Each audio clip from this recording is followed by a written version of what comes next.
السلام علیکم میرے دوستوں، میں ہوں ناز اور آپ سن رہے ہیں ہمارے حضور پاک صلی اللہ تعالیٰ علیہ وآلہ وسلم کی پیاری سی زندگی کا سفر۔ تو میں آپ کو روبرو کروا رہی ہوں ہمارے حضور پاک صلی اللہ تعالیٰ علیہ وآلہ وسلم کی زندگی میں کیا کیا ہوا اور ان کے معجزاتوں سے۔ تو چلیے آج شروع کرتے ہیں۔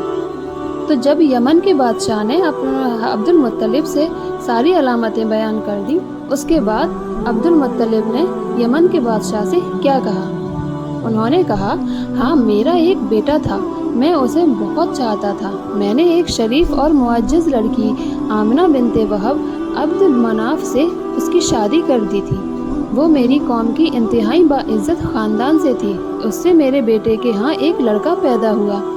میں نے اس کا نام محمد رکھا۔ اس بچے کا باپ اور ماں دونوں فوت ہو چکے تھے۔ ان کی پیدائش سے پہلے ان کے دونوں ماں باپ فوت ہو چکے تھے۔ اب میں اور اس کا چچا ابو طالب اس کی دیکھ بھال کرتے تھے۔ اب شیف نے ان سے کہا، میں نے تمہیں جو کچھ بتایا ہے وہ واقعہ اسی طرح ہے۔ اب تم اپنے پوتے کی حفاظت کرو، اسے یہودیوں سے بچائے رکھو، اس لیے کہ وہ اس کے دشمن ہیں۔ یہ اور بات ہے کہ اللہ تعالیٰ ہرگز ان لوگوں کو ان پر قابو نہیں پانے دے گا۔ اور میں نے جو کچھ آپ کو بتایا ہے اس کا اپنے قبیلے والوں سے ذکر نہ کرنا، کبھی ان کو اس بارے میں نہ بتانا۔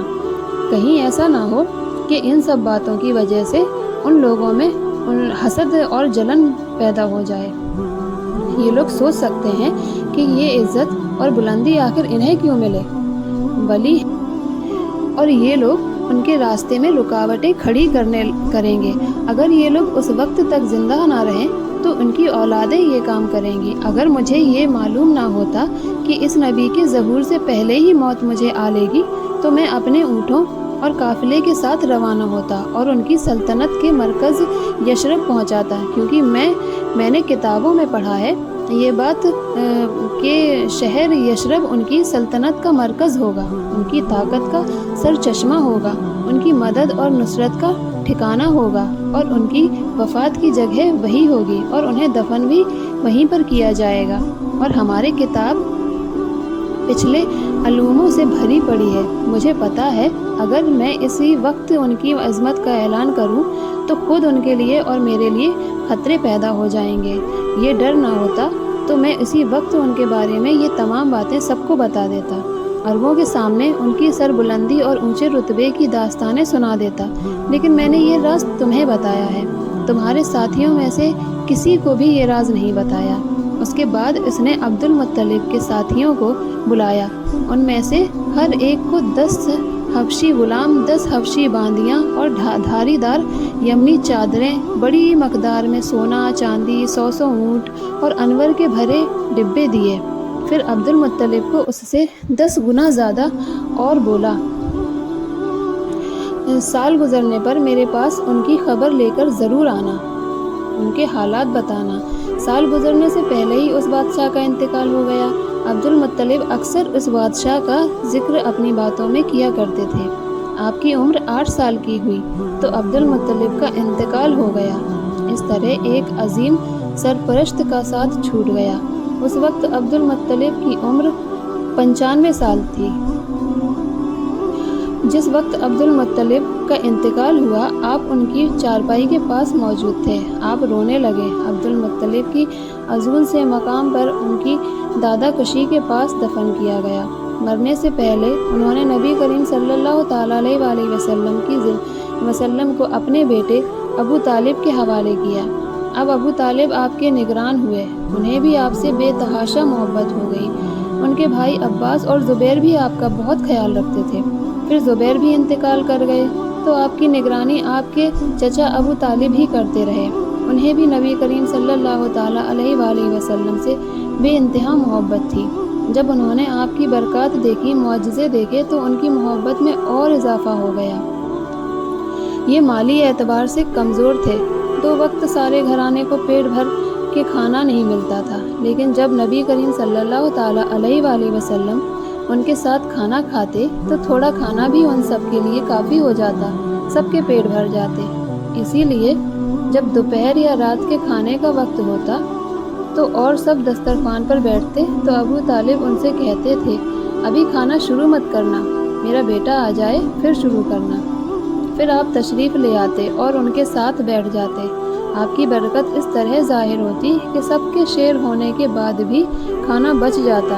اگر دودھ ہوتا تو پہلے نبی کریم صلی اللہ تعالیٰ علیہ وآلہ وسلم کو پینے کے لیے دیا جاتا، پھر ابو طالب کے بیٹے پیتے، یہاں تک کہ ایک ہی پیالے سے سب کے سب دودھ پی لیتے، خوب شیر ہو جاتے اور دودھ پھر بھی بچ جاتا۔ ابو طالب کے لیے ایک تکیہ رکھا رہتا تھا، وہ اس سے ٹیک لگا کر بیٹھتے تھے۔ رسول اللہ صلی اللہ تعالیٰ علیہ وآلہ وسلم تشریف لاتے تو آ کر سیدھے اسی تکیے کے ساتھ بیٹھ جاتے۔ یہ دیکھ کر ابو طالب کہتے، میرے بیٹے کو اپنے بلند مرتبے کا احساس ہے۔ ایک بار مکے میں قحط پڑ گیا، بارش بالکل نہ ہوئی، لوگ ایک دوسرے سے کہتے تھے لات اور عزی سے بارش کی دعا کرو، کچھ کہتے تھے تیسرے بڑے بت منات پر بھروسہ کرو۔ اسی دوران ایک بوڑھے نے کہا، تم حق اور سچائی سے بھاگ رہے ہو، تم میں ابراہیم علیہ السلام اور اسماعیل علیہ السلام کی نشانی موجود ہے، تم اسے چھوڑ کر غلط راستے پر کیوں جا رہے ہو؟ اس پر لوگوں نے اس سے کہا، کیا آپ کی مراد ابو طالب سے ہے؟ اس نے جواب میں کہا، ہاں، میں یہی کہنا چاہتا ہوں۔ اب سب لوگ ابو طالب کے گھر کی طرف چلے۔